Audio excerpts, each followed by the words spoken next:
Кутман кеч достор, жалпыңыздар менен ушул жаштыкта үй бүлөлүк Окей радиосунда үй бүлөбүздүн ден соолугун, ынтымагын бекемдөө максатында амандашканына кубанычтамын. Аты жөнүм Айнура Миназарова жана бүгүн сиздер менен жатын моюнчасынын эрозиясы тууралуу сөз кылалы деп турабыз. Ошондуктан достор, суроолор болсо эрте жөнөтсөңүздөр болот. Алдын ала 0705 53 16 64 WhatsApp номерубузга 0705 53 16 64. Дагы бир жолу кайтала кетейин: 0705 53 16 64. Эгерде СМС окулбай атса, убакыт жетпей, батыраак жооп алат элем десеңиз, анда түз байланышка чыга калыңыз. 0312 шаарыбыздын коду 91 19 19 сандары.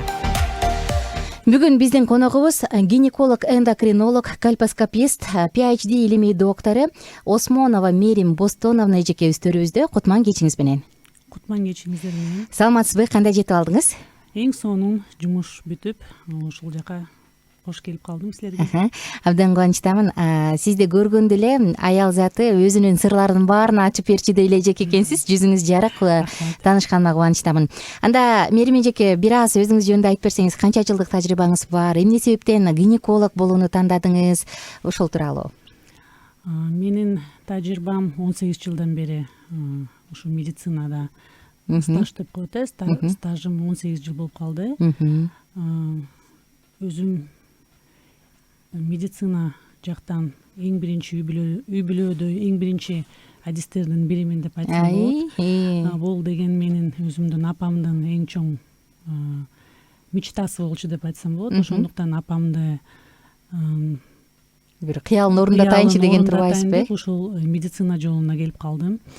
Медицина жолуна келгенден эч мындай өкүнүчтүү болгон жокмун. Анткени дегенде ушу гинекология тармагын тандаган күндөн баштап эле ушу аялдар менен тез катнашта иштеп, сиз айткандай ушу аял киши кирип келгенде өзүнүн оорусун, проблемаларын, кандайдыр бир өзүн козгоп турган жан дүйнөсүндөгү көйгөйлөрүн айтканда, анан ошого мен жардам берип, жол ачып берип, өздөрү айткандай вы являетесь моей вдохновительницей деген ушундай сөздөрдү укканда, мен дагы ушундай чоң күч дем алып,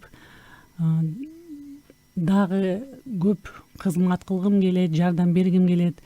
Ошондой эле мен ушу тукумсуздук менен көп иштейм. Основное мое направление деп койсом болот да. Ошондуктан ушу тукумсуздуктун белгилерин таап, факторлорун изилдеп, туура диагноз коюп, ошол тармакты туура дарылап алып кетип, анан бир канча убакыттан кийин жыйынтыкка келгенден кийин ушундай кубанычтуу айымдарды, үй бүлөлөрдү көргөндө кубанычым дагы көбөйөт. Өзүмдүн профессиямды мындан ары дагы сыйлап, сүйүп, дальше мындай шыктанып, стимул болуп турат да мен үчүн. Ошондуктан ушу тукумсуздук менен кайрылган үй бүлөлөргө өтө, кандай десем, особое отношение к таким семейным парам. Ошондуктан практикаңызда балалуу болбой жүрүп, анан балалуу болуп келип сизге мынакей дегендер болду беле? Ушундай жубайлар абдан көп. Ошондуктан көп үй бүлөлөрдүн ума энеси да болуп калдым. Ошентип айткандан дагы эч тартынбайм, уялбайм дагы. Анткени менин практикамда андай учурлар абдан көп болду. Өзүмдүн эле тааныштарым, бир туугандарым эмес, курбуларым, жакын адамдарым, менин жакын адамдарымдын бир туугандары десем болот. Ошондой эле приемго келип жүргөн көптөгөн үй бүлөлөр менен кийин дагы ушул балалуу болгондон кийин достук мамиледе калабыз да бүгүнкү күнгө чейин. Көп учурлар болгон, ушу балалуу болбой жүрүп, балалуу болгондо менин атымды ыгарып, сизди Меримдүү болсун деп, Мерим эже деп койдук деп көп үй бүлөлөр келип, ыраазычылыгын айтып, рахматын айтып, балдарын алып келип көргөзүп, ушундай кубанычы менен бөлүшкөн күндөр көп болот. Жакшы. Толгоо сезимдер пайда болот. Ого бетер толкунданып, өзүмдүн кесибимди жакшы көрүп, дагы кандай салымымды кошсом, дагы кандай жардам көрсөтө алсам деп абдан дем күч алып турам да. Жакшы, оңой адам эмес экен да биздин төрүбүздө бүгүн бир нече балдардын үй бүлөлөрдүн умай апасы, умай энеси. Таанышканыма кубанычтамын. Бүгүнкү темада дагы мен ишенем сиз сонун маалыматтарды айтып берип, көптөгөн аял затынын ушундай бир тилегин угуп, аларга жардам бересиз деп. Анткени чындыгында баардык эле аялда заты доктурга дароо бара албайт. Кимдир бирөөндө шарт жок болсо, кимдир бирөөндө убакыт жок, айтор ушундай. Кимдир болсо биз эми кийин деп жүрө беребиз дагы, анан тилекке каршы ооручуларга кездешип калабыз. Угармандар, анда суроо жазыңыздар. Бүгүнкү биздин төрүбүздө гинеколог, эндокринолог, кальпоскопист Осмонова Мерим Бостоновна. Мен сизден биринчи эле сурайын дегеним, азыркы учурда бүгүн ушул секелек кыздардын бүткүл дүйнөлүк күнү болуп атпайбы? Эми бул 11 жаштан 17 жашка чейинки кыздардын деп. Көбүнчө бул кыздарда биз гинеколог же гинекология дегенде турмушка чыккандан кийин боюңда барчу адам катары элестетебиз го, адис катары, бирок бул половая гигиена дейбизби, жыныс органынын гигиенасы канча жашында башталышы керек? Ушул жөнүндө бир аз айтып берсеңиз. Эң жакшы суроо. Анткени дегенде приемго келгенде кыз баланы биринчиден ошо турмушка чыга элеккестен баштап тарбия берип башташ керек да. Бул ар бир эненин пайызы деп эсептейм. Туура гигиена кам көрүү. Анткени бул төрөлгөн күндөн башталат. Особенно кыз кишиники. Анткени 1 жашка чейин энеси эмизип аткан кезде кыз бала ошо энесинин сүтү менен көптөгөн гормондорду алат да. Эстрогенная насыщенность деп коебуз. Ошондуктан кыз баланын жыныстык органдарына өтө мындай назик мамиле кылыш керек. Выделениялар келип турат, ак түстүү, кан аралашкан выделениялар келет. Бул коркунуч жаратпаш керек. Бирок туура гигиена кабыл алуубуз зарыл. Эгер өзүңүз мындай коркуп, ымыркайды кармагандан, обработка кылгандан корко турган болсоңор, кесиптешти дарыгерлерге кайрылып, гинекологдорго алардын кеңешин алышыңыздар керек. Туура убагында дарылап, туура обработка кылганда көптөгөн ооруларды алдын алабыз да. Эң биринчи эле проблемалар бул ушу новорожденныйлардыкы, 1 жашка чейинки проблемалар, 1 жаштан өйдө 5 жашка чейин бул сынехи наружных половых органов деп коебуз да. Көп кезде ушул проблемалар менен кездешебиз. Бул эң биринчиден чистюли слишком мамочки, когда абдан таза кармаганда кечке мындай жууп, катуу, грубый сүрткүчтөрдү колдонуп, обработка кыла турган жанагы кандай десем, гигиенические средства когда используют, ошондо грубая кандай десем обработка кылынганда, же болбосо тескеринче есть такие эчтеке болбойт. Неряхи, да, мамы, которые не обращают внимания, мындай көп көңүл бурбай, убагында обработка кылбай, памперстерин убагында алмаштырбай, көп подмывать этпей кыздарын мындай жакшы гигиенаны сактабаган учурда ушул эки учурда пайда болот. Же чрезмерный тазалык, же болбосо тескерисинче кир учурларда. Ошондуктан гигиенаны туура кабыл көрүш керек. Кичинекей кыздардыкын мындай грубый сүлгүлөрдү колдонбош керек. Кыздарды да туура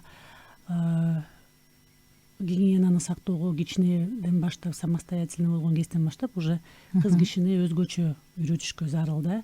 Бул биринчиден ич кийимди убагында алмаштыруу, күн сайын обязательно хбшный кийимдерди кийгизиш керек, никаких синтетических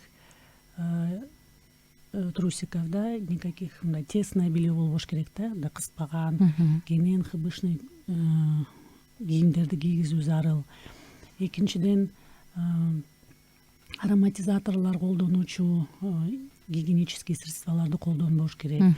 Самын менен өтө көп жууганга болбойт, анткени булардын баардыгы өзүбүздүн естественный флораны нарушать этип, наоборот, дисбактериозго алып келиши мүмкүн да. Вульва вагинит оорусу пайда болушу мүмкүн кыздардыкы. Туура эмес сүлгүлөрдү колдонгондо, туалетке баргандан кийин туура эмес арчыганда, кишечный палочканы биз ошо восходящим путем ушу вульварный кольцого киргизип алып, ошол жерде вульва вагинит оорусу пайда болушу мүмкүн. Ошондуктан эң биринчиден кыздар самостоятельный болуп калган кезде туалетке баргандан кийин туура арчынууну сөзсүз түрдө ата энеси үйрөтүш керек, особенно кыз балага. Андан кийинки өспүрүм жашка келгенде кыздар менструация келип баштаган кезде бул дагы ушул темада ачык сүйлөшүү зарыл. Эгер ата энеси өзү жеткиликтүү маалымат бере албаса, мен сунуштайт элем ушу гинекологторго кайрылып, кайсы убактан баштап ошо менструация келип баштайт, кандай кам көрүш керек, кандай белгилери болот, оорутуп келген учурлар болгондо кандай көңүл буруш керек, кандай дарыларды колдонуш керек, керекпи дарылар же кереги жокпу, ушу самостоятельно өз алдынча дарылоо кылбоону сунуштайт элем. Менструациясы келген убакта кыздарга өзгөчө кам көрүү керек, анткени уже половое созревание, уже ар бир кыз киши бул будущий мама. Ошондуктан дисфункция болбош керек, туура келиш керек. Айызы көп келген учурлар бул дагы жаман болуп эсептелет. Анткени дегенде кээ бир биздин мамалар көп көңүл бурбайт, кыздары кандай менструируйт, канча убакта, ай сайын келеби, айызы оорутуп келеби, ооруткан учурда эмне дарыларды колдонуш керек, көп ушул убактарды көңүл бурулбай калат. Кээ бир кыздардыкы менструациялары бир жума, 2 жумалап келет. Бул дагы туура эмес көрүнүш, бул дисфункция яичников, нарушение менструального цикла. Муну сөзсүз түрдө аныктап, УЗИ жасашыбыз керек, гормоналдык фонду текшеришибиз керек. Андан кийин ошо нарушение бар болсо, ошону восстановить мы должны. Иначе кан жоготуу көп болгондуктан железодефицитная анемия пайда болот. Ошондуктан өспүрүм кыздардын баардыгы бледные, анемичные, инфантильные, слабые. Ошол өспүрүм кезде кыздарды көңүл буруп, менструальный функциясын, кандай циклды белгилеш керек, канча күндөн келет, оорутуп келеби, келгенде характери кандай ошол менструациянын, уйган кандар түшөбү, бир күндө канча прокладка алмаштырат, ошонун баардыгын толук толтуруп, мындай менструальный календарды азыр телефондо программалар абдан көп. Мой менструальный календарь, Flow календарьда ошонун баарын скачивать этип алып, и там подробно баардыгын суроолорго жооп берип аныктаса болот. Ошол программаны алып келип, мен өзүмдүн подростоктарыма, өзүмдүн кыздарыма ушул программаны дайыма сунуштайм, ким билбесе үйрөтүп берем. И ошол календарь боюнча мен бир маалымат алам да, нарушение барбы, жокпу. Особенно тукумсуздук болгондо ушул менструальный функцияга өзгөчө басым жасайбыз. Анткени дегенде яйцеклетканын өсүп өнүшүнө биздин менструальный функция биринчиден өз ирети менен келиш керек да. Рахмат. Мен дагы кийинки суроодон бергим келип атат. Көбүнчө азыркы учурда аял заты кандай көйгөйлөр менен кайрылышат? Ошол жыныстык оорулар боюнча. Жыл өткөн сайын ушул жыныстык оорулардын саны дагы кандай десем көбөйүп атат, көбөйүп жатат да. Бул биринчиден венерикалык жолу менен жугуштуу оорулар жана эң биринчи жолу жугуштуу оорулар болуп бөлүнөт да. Венерикалык жол менен жугуштуу оорулардын бири бул сифилис жана гонорея оорусу, эң кеңири таралган. Бул только половой путь передачи в основном. Экинчиден бул контактно-путевой путь передачи деп коебуз. Жана мончолордо чогуу сүлгүлөр менен колдонгондо, общий предмет обихода ошол жол менен бытовой путь менен дагы болушу мүмкүн да, жугушу. Эң биринчи жолу жуга турган оорулардын арасына бул эң кеңири таралган бул хламидиоз, микоплазмоз, уреоплазмоз, баквагеноз, молочница деп коебуз, кандидозка в народе көп айтылат, генитальный герпес, циталомегаловирус жана вирус папилломы человека деп коебуз да. Ушул оорулар жыныстык жолу менен эң көп кездешчү оорулар. Трихомониаз дагы айта кеттим. Трихомониаз оорусу ошо практикада эң эле көп жолугат менин практикамда. Себеп дегенде бул только половой путь передачи, основной половой путь передачи. Ошондуктан эгер трихомониаз оорусу аныкталса, белгилери дароо креслого жатканда эле бизге билинет да, аял кишиники. Жагымсыз жыт келет, пенистые выделения деп коебуз да, мындай ачык түстө пузыриться тетип пена сыяктуу келсе, кычышса асты, менструальный функциясы оорутуп келе турган болсо, дене табы көтөрүлүшү да мүмкүн. Конечно, бул дискомфорттун баардыгы психоэмоциональный фонго эң биринчи таасирин тийгизет. Мындай аялдар ачуулуу болуп калат, ачууланып, мындай раздражительный болуп калышат да. Анткени дегенде дискомфорт алып келет да, бул кычыштырып, жагымсыз жыт келсе, ар бир эле аялдын нервичи деп айт нервичи деп айт десем болот. Ошондуктан ушундай генитальный проблемалар болгондо ошондой аял кишилердин эшиги ачылып кирип отуруп уже айтып бергенден чечингенге чейин эле уже диагноз коюлса болот да. Көп жылдан бери иштеп отурганда уже ар бир аялдын психоэмоциональный фону белгилүү болуп калат. Тукумсуздуктардыкы башкача болот, жыныстык оорулар менен келгендердики башкача, нарушение менен келгендердики. Ошондуктан это ар бир оорунун ошо бир психологический диагнозун мындай с опыттан билип калат экенсиң да. Анда биз бүгүнкү теманы баштайлы. Биздин карамабызда 38 мүнөттүк убакыт калды. 0705 53 16 64 сандары кызматта. Ошол баардык жыныстык оорулардын ичинен мен бүгүн эрозияга көбүрөөк токтололу дегенбиз. Эрозиянын алгачкы белгилери, негизи аны кайсы жерден келип чыгат, ошолар албетте баары үчүн эле маалым. Биз негизи эрозия дегенде гана жараы бар экен, 1 тыйындай 5 тыйындай экен деп айтып калат эмеспизби, бирок ага чейин кандайдыр бир симптомдор, кандайдыр бир оорулар бар да. Ошол тууралуу айтып берсеңиз, эрозия эмнеден улам пайда болот?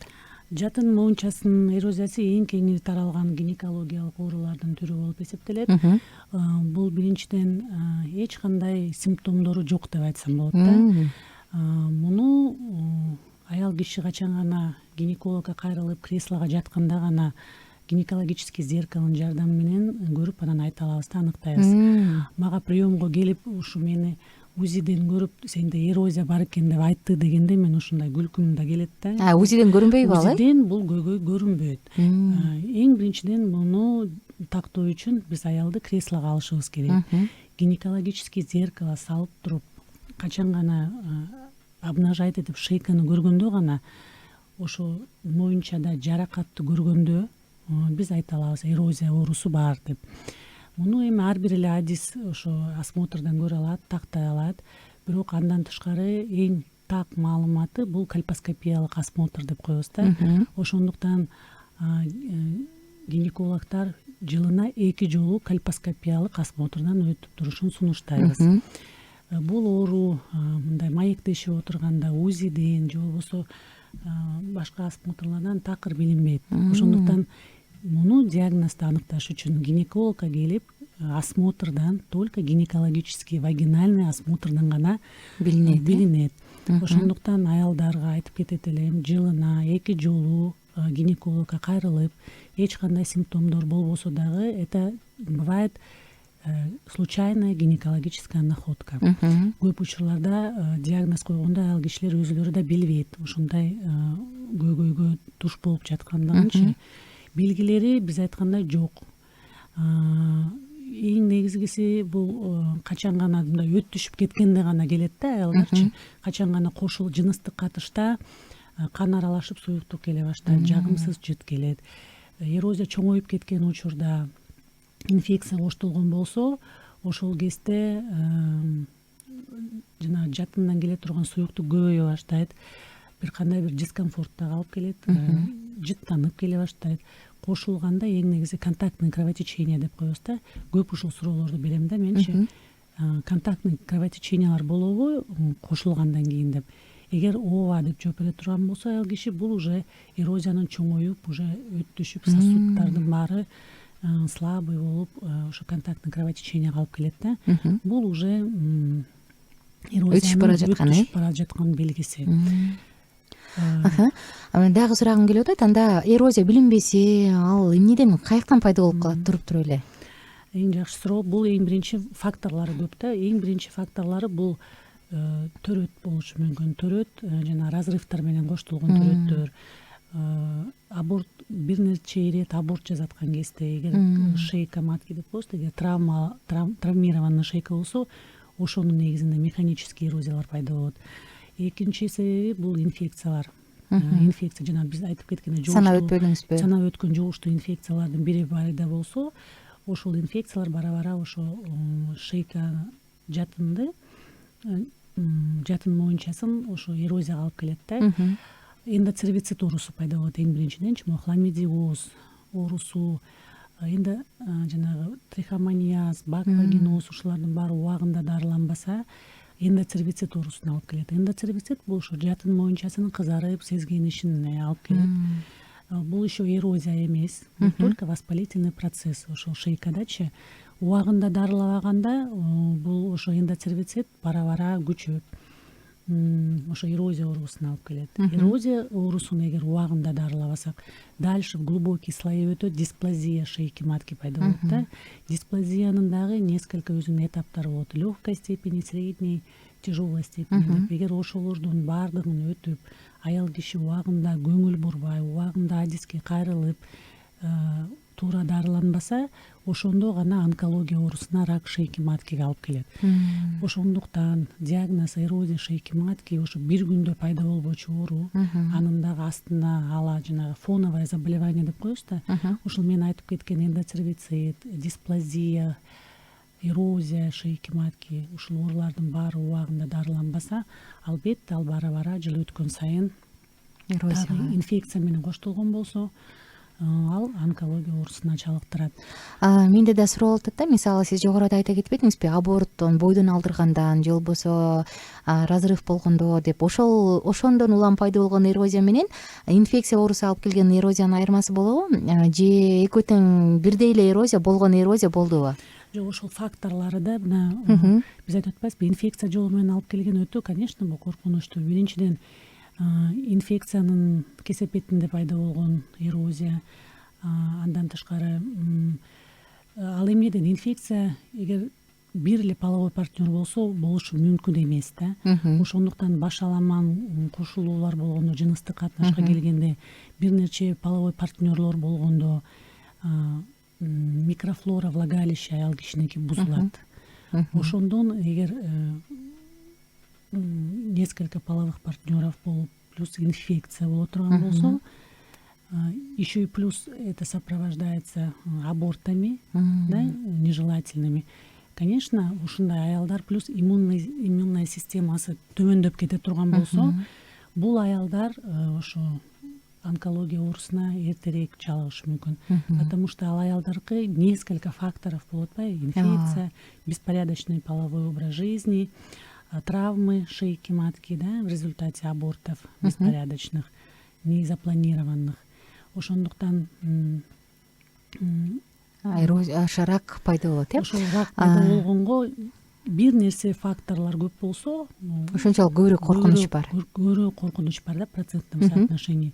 А төрөттөн кийин жабыркап кала турган болсо, ошо разрыв менен коштолуп, бирок калган мен айтып кеткен факторлор кошулбаса, өтө коркунучу жок. Аны өз убагында дарылап койсо, азыркы методдор менен то риски можно избежать да. Кийинки суроом мындай болду. Мисалы көпчүлүк эрозия дегенде эркектерден көрүп, эркектерди күнөөлөп калат эмеспи, ташып келди деген сыяктуучу. Бул канчалык чындык? Чын эле мырзалар күнөөлүүбү?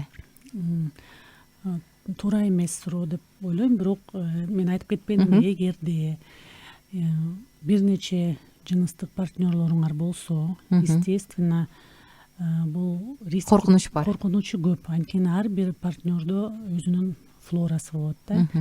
Постоянный половой партнер болгондо мындай коркунучтар аз кездешет.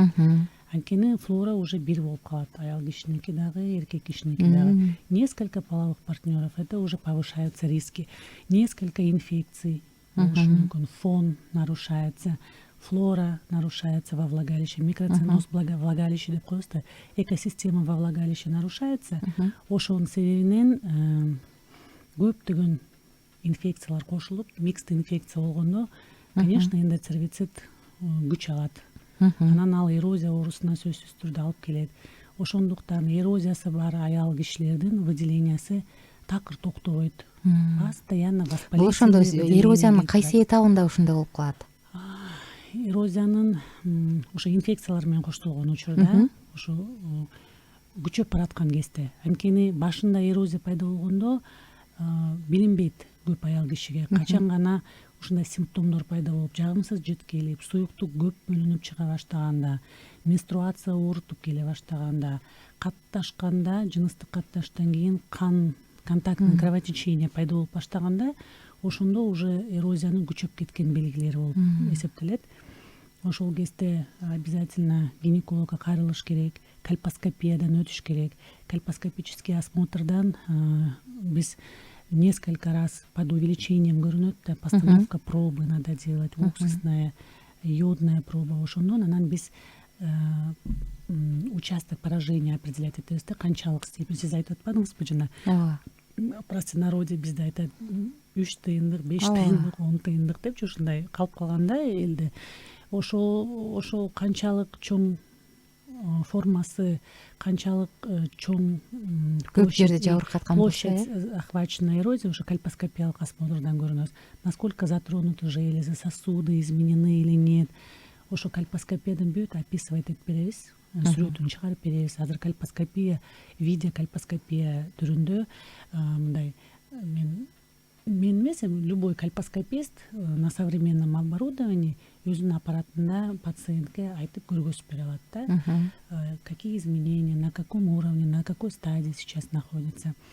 Анализдерди, керектүү анализдерди өз убагында алыш керек. Бул мазок на флору, чтобы определить, какая флора, не нарушена ли экосистема во влагалище. Экинчи, бул мазок на онкоцитологию деп коебуз. Атипичный клеткалар барбы, жокпу аныкташ үчүн мазок алынат. Үчүнчү мазок подозрение на вирус папиллому человека деп коебуз. Эң онкогенный типтери бул часто кездешүүчү 16-18 тип деп коебуз. Высокоонкогенный тип, который может привести к раку шейки матки. Ушул 3 анализди биз сөзсүз түрдө аял киши репродуктивдүү возрастында биз алышыбыз керек. Не только репродуктивдүү возрастында. Негизи Кто активно живет половой жизнью и вообще продолжает жить. Ошолорго сунуштайт элем, обязательно приемго келип тургула деп. Бизде суроолор бар, карап алалы, анан кийин дарылоо жөнүндө дарылоо ыкмаларына өтөлү.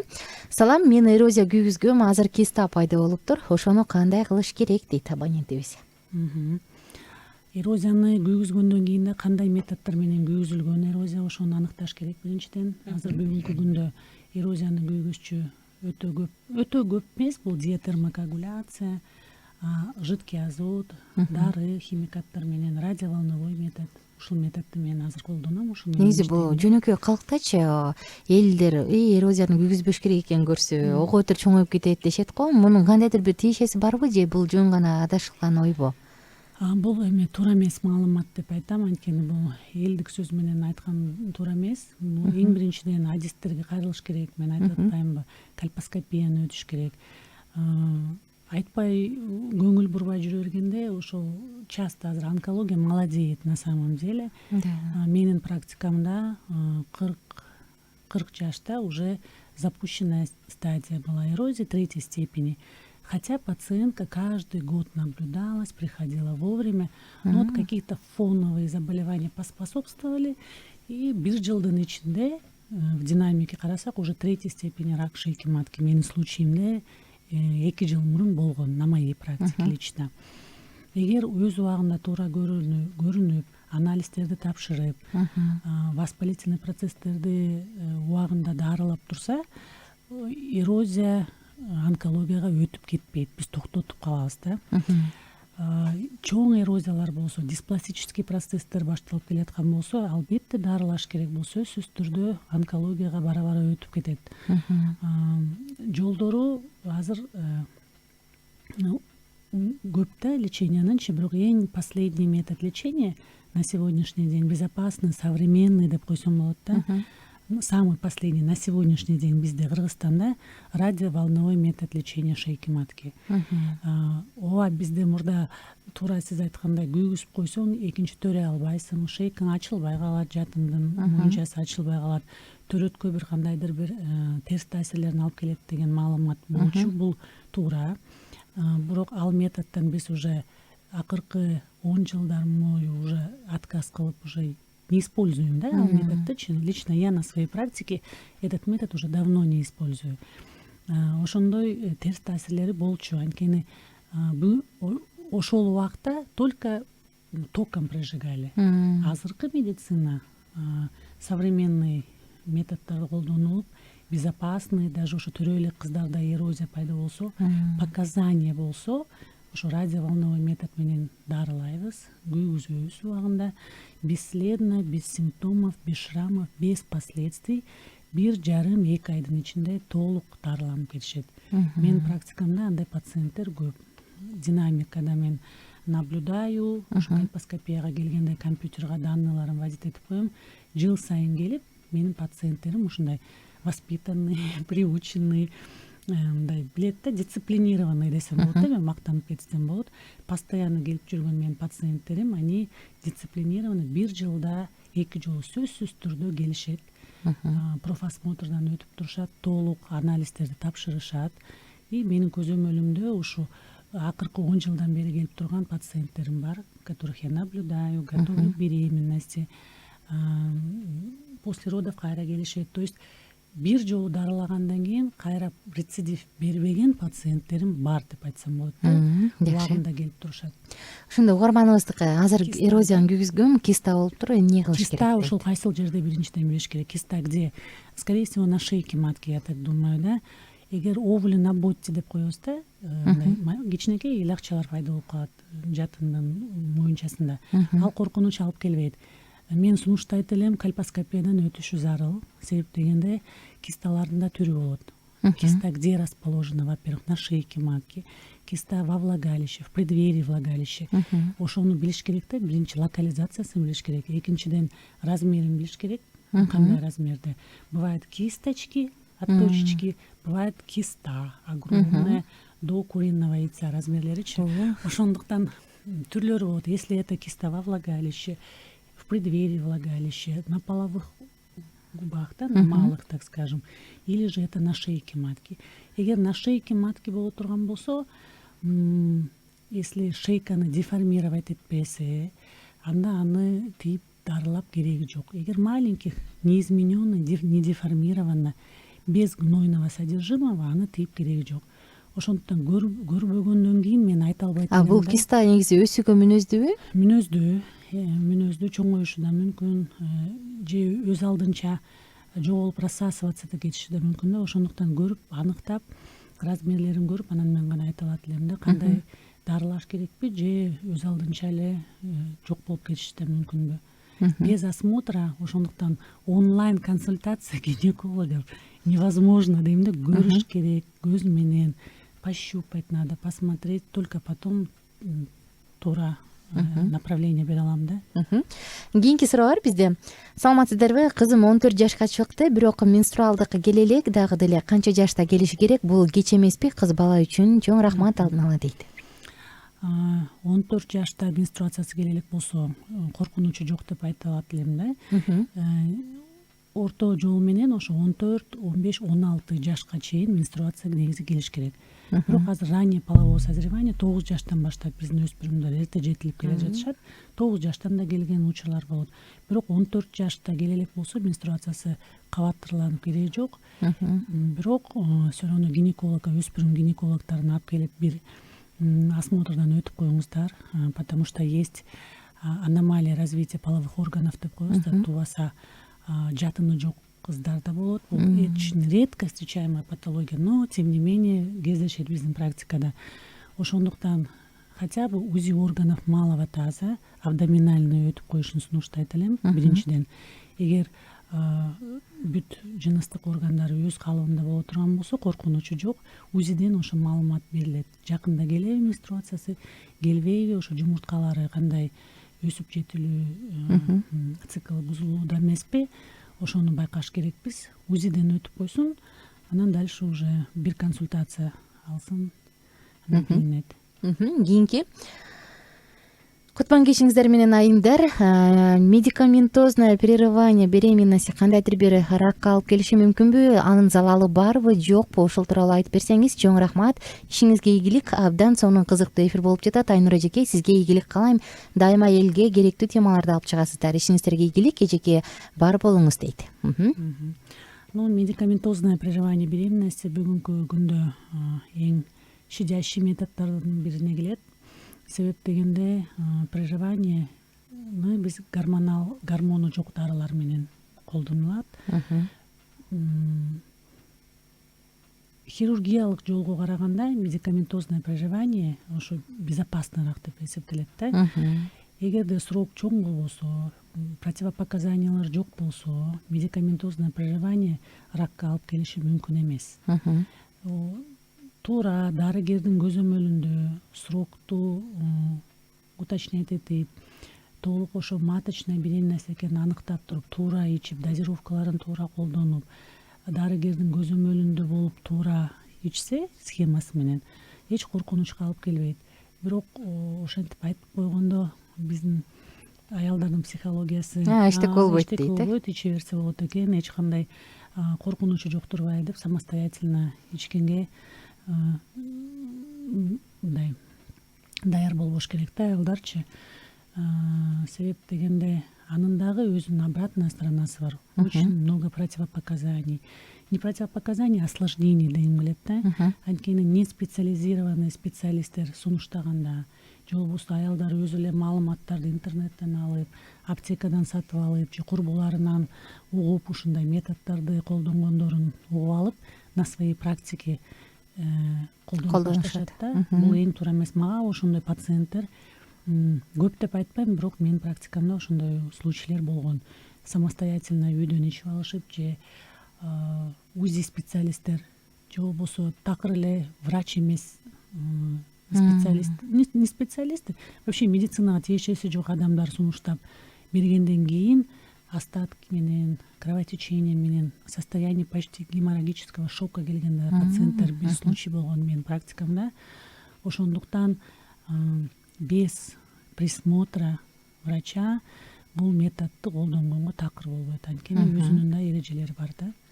Кийинки саламатсыздарбы, мен жаңы эле кошулдум. Менин мамам 2009-жылы миомасын алдырган, жатынында алып салышкан, 1 жыл мурун ооруп, полип женский жагында дешкен. Алдырткыла десек барбай жүрөт, кеңеш берип коюңузчу, рахмат дейт. Полип кайсыл жерде ошону түшүнгөн жокмун. Эгер маткасын 2009-жылы алган болсо, анда полип өсүп чыгышы мүмкүн эмес да. Полип бул маткада өсөт. Полип эндометрия деп коет. Скорее всего, маткасы алынбай эле миоматознун узелы өзү алынса керек да. Консервативная миомэктомия болсо керек, менин түшүнүмчөчү. Матка бар, анын ичинде полип өсүп чыгышы мүмкүн. Это гормонозависимое заболевание. Аны алдырыш керек. Эгер полип матканын ичинде отурган болсо, аныкталган болсо, аны сөзсүз түрдө алыш керек. Себеп дегенде ал полип өсүшү мүмкүн, кровотеченияга алып келиши мүмкүн, дисфункциялар болушу мүмкүн да. Өсүп чоңоюп кете элек кезде аны алып гистологическое исследованияга сөзсүз түрдө жибериш керек. Окончательный диагноз бизде ошол гистологиянын жыйынтыгынан билинет да. Доброкачественный же злокачественный полип экенинчи. Ошондуктан эгер полип деген полип бул шишиккен да демек, полип бул деген доброкачественная, наросточек да, мындай айтканда. Матканын ичинде да болушу мүмкүн, жатындын моюнчасында да болушу мүмкүн. Полип шейки матки, цервикального канала деп бөлүнөт. Ошондуктан аныкташ керек биринчи кайсыл жерде ал полип жайгашкан. Анан кандай жол менен кантип, анан кайсыл күндөрү алыш керек, анын да өзүнүн жолдору бар да. Ошондуктан обязательно дарыгерге кайрылсын, удалять этиш керек. Кийинки суроо азырынча акыркысы. Саламатсыздарбы? Азыр мен 58 жаштамын. 5-6 жылдан бери зуд болуп кычышып жүрөм. Местный айылдагы гинеколог мага ибупрофен жазып берген, бирок эч натыйжа болгон жок. Эмне кылышым керек? Чоң рахмат дейт. Возрасты 56 жаш. 58 жашмын. 58 жаш болсо, это уже постклимактерический период. Бул убакта ооба көптөгөн кровороз вульвы, лейкоплакия вульвы деген оорулар кездешет да. Возрастной оорулар болот да, связанные в постклимактерическом периоде. Осмотрга келиш керек. Ибуфен кайсыл эме менен назначение болгон, мен себебин айта албайм, аныктай албайм. биринчиден осмотр болуш керек, туура диагноз коюш керек. Диагноз аныкталгандан кийин гана кандай жолдор менен дарылаш керек мен айтып бере алам. Только после осмотра. Биз темабызды уланталы. Бүгүн угармандарыбызга дагы бир жолу кайталай кетели. Жатат моюнчасынын эрозиясы жарасы тууралуу сөз кылып атабыз. 0705 53 16 64 WhatsApp номурубуз кызматта. Сиздерди тынчсыздандырган суроо болсо жөнөтүңүздөр. Эми эрозияны дарылоо жолуна келгим келип атат. Кайрадан эң эле эффективдүү жолу кайсы? Анан толугу менен дарыланабы негизи бул? Эң жакшы суроо. Эрозия диагноз койгондо эле биздин көбүнчө пациенттерибиз шок болот, ыйлайт. Шок болбойт. Ушу кеңеш курбуларынын, апаларынын мен минткем, мен мындай кылгам деген айтпаңыз. Кеңештерин айтып башташат да. Переубедить пациентов бывает сложно иногда. Но азыркы биздин заманда интернет деген бар, көп маалыматтар интернетте жазылган. Мен өзүм дагы Instagram баракчамда көптөгөн маалыматтарды ушундай сиз айткандай мындай жөнөкөй жалпак тилде айтып бергенге аракет кылам да. Себеп дегенде медицинский терминдер менен түшүндүргөндө көп пациенттерге ал маалымат мындай түшүнүксүз болуп калат.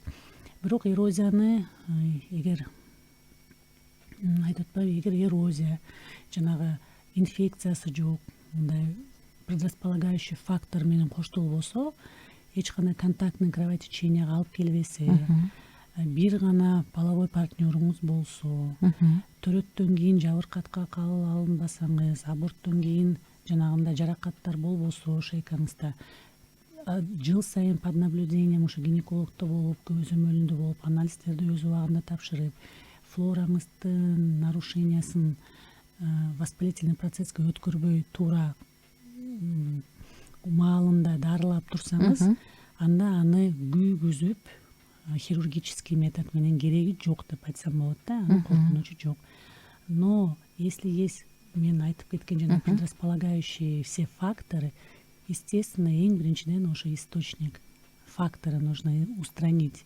Эң биринчиден устранить все факторы, которые привели к эрозии шейки матки. Ошондон кийин гана анан биз көрөбүз. Мындай да случайлар болот да, воспалительный процессти дарылап, гормоналдык фонду ордуна келтирип, андан кийин жанагы инфекциялардын баарын өзүндө дарылап, жолдошунда дарылаш керек. Эң биринчиден, эгер жугуштуу инфекция менен жанагы мен айтып кеткендей инфекциялар чыга турган болсо, сөзсүз түрдө половой партнерди дагы дарылаш керек. Без лечения полового партнера лечение эффективдүү болбойт. Анткени дегенде сактаныш керек ошол убакта туура. Леченияны толук алыш керек. Биздикилер көбүнчө толук алынбайт. Лечение прерывается. Жакшы болуп калдым. И, естественно, да, не соблюдает режим рекомендаций до конца, и эффективное леченияны биз ала албайбыз, если честно. Эгер туура баардыгын дарылап, бирок ошо инфекцияны кетиргенден кийин дагы эрозия кетпей, ошо ойдон эле кызыл так боюнча калып, контактный кровотечениялар продолжаться этип аткан болсо, азыркы метод лечения современный, самый безопасный, бул радиоволновой жол менен коагуляция кылып коюу да. Бул ушу медицинада эң азыр последний метод десем болот. Акыркы 6 жылдан бери ушул метод менен мен колдонуп келем өзүм как кальпоскопист. Эффекттери эң жакшы деп айтсам болот. Мындай терс таасирлери жок биринчиден. Канча жолу күйгүзүш керек мисалы? Противопоказаниясы жок. Вот эгер даярдап туруп толук инфекциялардын баарын дарылап, в первую фазу менструального цикла жасайбыз да бул процедураны. Себеп дегенде регенераторные способности организма лучше в первую фазу менструального цикла. Айыз бүтөрү менен эгер биз ошо коагуляция кыла турган болсок, радиоволновойчу, эмки менструацияга чейин ошол биз күйгүзгөн карт дагы түшүп, регенерация эпителий быстрее заживает. Перед менструацией риски кровотечений, риски заживлений замедляться этип калат да. Ошондуктан мен пациенттериме туура түшүндүрөм. Коагуляцияны биринчи фазада кылабыз. Менструация бүткөндөн кийин айыз токтору менен келесиздер. Ага чейин бүт воспалительный процесстерди дарылап алышыбыз керек. Келип кээде мындай пациенттер мени уговаривает да, мерим боздонуна мен срочно кетет элем, же жумуштарым бар, учуп кетем, же айылга кетем, же дагы бир жумуштарым бар. Бүгүн мына азыр мага күйгүзүп бергиле, мен кетем. Вот эч качан мен өзүмдүн практикамда на поводу пациентам не иду. Я стараюсь мындай түшүндүрүп, азыр күйгүзүп койсок кандай болот, кандай проблемалар болушу мүмкүн. эмне үчүн заживать этпейт өз убагында, кайра повторно күйгүзүүлөр пайда болот да. Эгер азыр күйгүзүп кое турган болсок, мы воспаление не сняли, то есть это будет кайра рецидив давать и айыкпайт, регенерацияга тоскоолдук берет да. Экинчиден, менструация келерге аз калганда биз эрозияны күйгүзө турган болсок, хирургический методом эндометриоз шейки матки оорусу пайда болот да, потому что кровонаполняемость идет, и мы можем вызвать другую гормональную заболевание. Поэтому туура маалымат берсек, пациенттер биз менен бир эмеге келет да, келишимгечи бүгүнкү күндө ошо радиоволновой метод менен иштеп келатабыз. Эң жакшы метод деп айтсам болот. Мен өзүм практикамда эң жакшы результаттарга жетиштим. Ал метод менен күйгүзгөндөн кийин эрозия кайра пайдаланылышы мүмкүн, бирок эгер өз убагында дарыланса, инфекция болбосо, то эрозия кайра рецидив бериши мүмкүн эмес. Ошондуктан пациенттерге туура маалымат берем. Күйгүзгөндөн кийин кайра эрозия пайда болушу мүмкүн. Ойлобогула, бир күйгүздү бүтүп, это на всю жизнь и навсегда. Нет. Воспаление вовремя лечить, вовремя приходить, анализдерди тапшырып, мен айткан эрежелерди сактанып, колдонуп, ушул рекомендацияларды толук сактасаңар, то все будет хорошо деп айтам да. Бир жылдан бир профосмотр. Мисалы ушул радио толкундук коагуляциядан кийинчи аял киши төрөй алабы, баары эле кандай болот бул жаатта? Ушул жакшы суроо да. Анткени дегенде көп биздин практикада ошо ток менен күйгүзгөндөн кийин шейкада стеноз пайда болуп калат да, шейка жабылып калат дагы, ачылуусу тоскоолдук берет. Көбүнчө аялдар ошондуктан күйгүзгүлөрү келбейт. Бул мурдакы советский учурунда калып калган методдордун бири да. Азыркы учурда билбейм, медицина ушундай өнүккөн, көп эле клиникаларда уже отходят. Современные клиники, современные медицинские центры уже радиоэлектрокоагуляцию не используют, менин билишимче. Мен эле уже акыркы 10 жылдан бери бул методду колдонбойм. Азыркы мен иштеп жаткан центрда дагы эң современный аппаратура, радиоволновой коагулятор турат биздин центрда.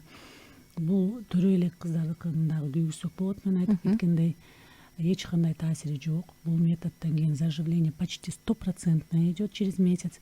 Туура дарылап туруп күйгүзсөкчү. И рецидив очень редко дает. Эч кандай шрам, рубец, стеноз болбойт деп почти 100% гарантия бере алам. Мисалы туура дарыланып деп бир нече жолу баса белгилебедиңизби?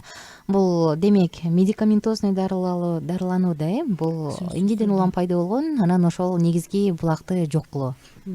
Ошо мен айтып өткөндөй, эрозия деген бул себептери болот деп биз айтпадыкпы? Эндоцервицит, бул воспалительный процесс на шейке.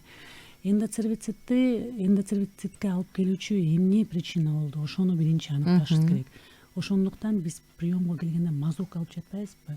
Ошол мазоктун эң биринчи мазок на флору деп коебуз. Мы определяем, какая флора, нет ли патогенная флора, инфекциялар, жанагы микс инфекциялар болушу мүмкүн да, мен перечислять эткенчи.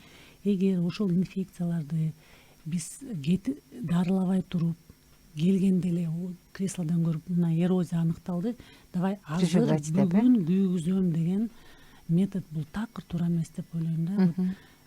Не знаю, ни в коем случае соглашаться не нужно, эгер ушундай специалисттер ушундай силерге маалымат берсечи, но мен ишенем, биздин кызматкерлер андайга барбайт деп. Себеп дегенде өзүн сыйлаган дарыгерлер, өзүнүн билимин билген дарыгерлер мындай методго прибегать этпейт бүгүнкү күндөчү.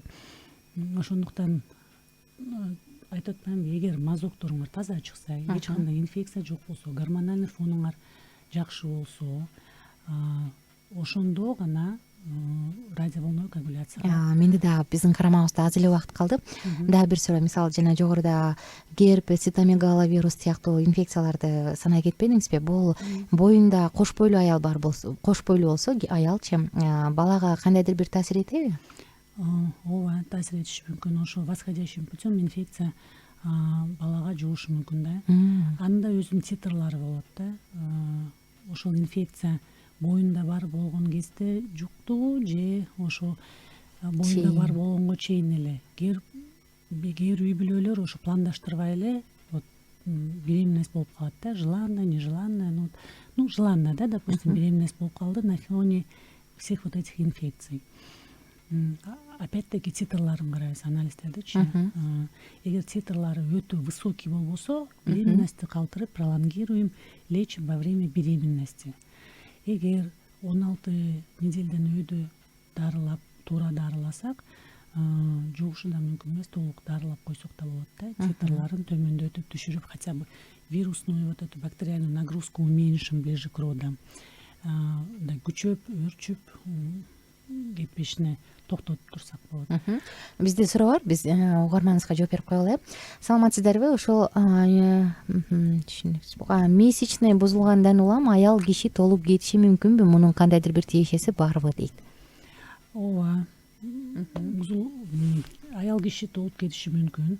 Эң биринчиден бул поликистоз яичников оорусу көп кездешет да, ушу репродуктивдүү возрастта, же болбосо в период вот пубертатный периоддачы, өспүрүм жана кезде подростковом периоде. Ошо возрастын аныкташ керекпиз да, биринчиден пациенттинчи. Репродуктивный возраст, пубертатный период или это климактерический, постклимактерический период. Ар бир периоддардын өзүнүн оорулары болот, өзүнүн фондору болот. Ушул повышенный веске алып келет турчу диагноздордун түрлөрү болот да. Ошону да аныкташыбыз керек. Эмне себептен келип чыкты? Иногда несколько факторов тоже может быть. Гормональный фон, плюс эндокринные тоже заболевания, может сердечно-сосудистая какая-то патология, может быть психоэмоциональный фон тоже может быть изменен. Поэтому это все вместе, совокупность чогуу далилдеш керек. Келгенде бир гана гинекологиялык жактан эмес, ошо аялдар менен кеңешип, суроолорун угуп, анамнезин чогултуп туруп, анан бир определенный диагноз, это в общем в целом коюлат да, только на отсутствие месячных коюлбайт. Отсутствие месячных эмнеден келип чыкты, аны да далилдеш керек. Анын да көп түрлөрү болот. Щитовидная железа проблема может быть, сердечно-сосудистые заболевания, эндокринная система. Поэтому приемго келиңиздер, жардам бергенге аракет кылабыз. Рахмат. Биздин саатыбыздын соңку мүнөттөрү Мээрим эже, ай 1 саатпы деп аттыңыз эле, мына бат эле өтүп кетти. Мен кечирим сурайм, угармандарыбыздан биякта келип аткан суроолор бар, бирок убактыбыз тар болуп калгандыктан жооп бере албай калдык. Биздин Мээрим эжеге Док Универсал клиникасына барып, ошол жактан приемго жазылып, анан өзүңүздөрдүн көйгөйүңүздөрдү айтып кетсеңиздер болот. Мен болсо коштошчу учурга келдим. Бүгүнкү биздин конок гинеколог, эндокринолог, кальпоскопист Осмонова Мээрим Бостоновна эжекебиз болду. Сизге 1 мүнөттүк эркин микрофон, угармандарыбызга кайрылып, өзүңүздүн калуу тилегиңизди айта кетиңиз. Чоң рахмат. Бул биринчиден Айнура сизге чоң рахмат айткым келет. Бүгүнкү биздин көрүшкөнүбүз да ушундай незапланированный болуп калды. Айтып атам, эгер мен даярданып келгенде башкача болот беле депчи. Ошон тем не менее сизге да чоң рахмат. Бул болсо мен үчүн дагы бир жакшы бир кандай деп койсом, стартап болду окшойт, бир эме болду. Сиз менен маектешкениме дагы абдан кубанычтамын. Ушундай жылуу, мындай мамиле болду. Как будто вот өзүм мындай телевидение, мындай радио эмелерди көп жакшы көрө бербейм, бирок Инстаграм баракчамда жакшы маалыматтарды өзүмдүн пациенттериме, подписчиктериме туура маалымат бергенге аракетимди кылам. Азыр биздики ушундай социальная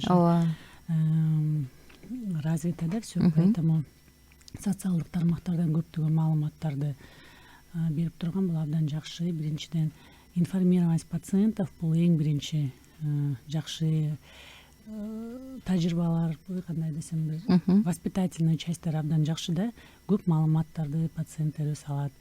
Ошондуктан ар бир аял затына айткым келет, эгерде силерде кандайдыр бир гинекологиялык жактан проблемаңыздар болсо, өз убагында кайрылып, өз алдынча дарыланбастан кесиптеш профессионалдарга кайрылып, туура диагноз коюлуп, андан кийин туура багытта дарылансаңар, көптөгөн ооруларды алдын ала аласыздар. Бардыгыңыздарга ден соолук каалайм.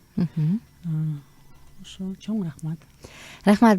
Замандаштар, биз коштошобуз. Келип бергениңиз үчүн чоң рахмат. Алтындай убактыңызды арнап, ошол өзүңүздүн кечке башка пландарыңыз болгонуна карабай келгениңиз үчүн рахмат. Мен сиздер менен коштошом. Эртең таңкы саат 8ден амандашканча.